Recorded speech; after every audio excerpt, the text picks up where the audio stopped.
Hello நண்பா, ரொம்பவே மோசமான விஷயம் தான் இப்போ நம்ம தமிழ்நாட்டில் நடந்திருக்கு. ட்ரெயினில் போயிட்டு இருந்தப்போ ஒரு சில பசங்க, அதுவும் 18 வயசு கூட கம்ப்ளீட் ஆகலை, அவங்களாம் சேர்ந்து ஒரு நார்த் இந்தியன் நபரை வந்து தாக்கியிருக்காங்க, அருவாளால் வந்து வெட்டியிருக்காங்க. அதை வேறு ரீல்ஸாக வேறு எடுத்து போடுறாங்க. என்ன சொல்கிறதுனே தெரில. ட்ரக் அடிக்ட் ஆகி பியூராக மைண்டு ரைட்டாக கொலாப்ஸ் ஆகிருக்குன்னு நினைக்கிறேன். அதனால தான் அவங்க இப்படி பண்ணியிருக்கணும். ரொம்ப ராங்கான டைரெக்ஷனில் போய் நிறைய பசங்க இந்த மாதிரி மாறிட்டு இருக்காங்க, இந்த ட்ரக் எஃபெக்ட்னால மட்டுமே. நானும் சொல்றேன், இந்த போதை ஒரு அரசியல்.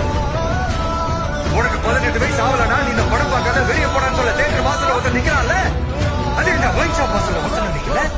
10 வயசு 15 வயசு பைக்கு பாட்டில் சிகரெட் எப்படா போகுது? டிவிகே விஜயும் அதை பற்றி ட்வீட் போட்டிருக்காரு. இந்த மாதிரி கொடூர சம்பவம் வந்து நடந்திருக்கு. தமிழகம் வந்து எந்த எதிர்காலத்தை நோக்கி பயணிக்குதுன்றதே பயமாக இருக்குது. போதைப் பொருட்களால் இளைஞர்கள் வந்து எதிர்காலம் வந்து சீரழிஞ்சிட்டு வருது.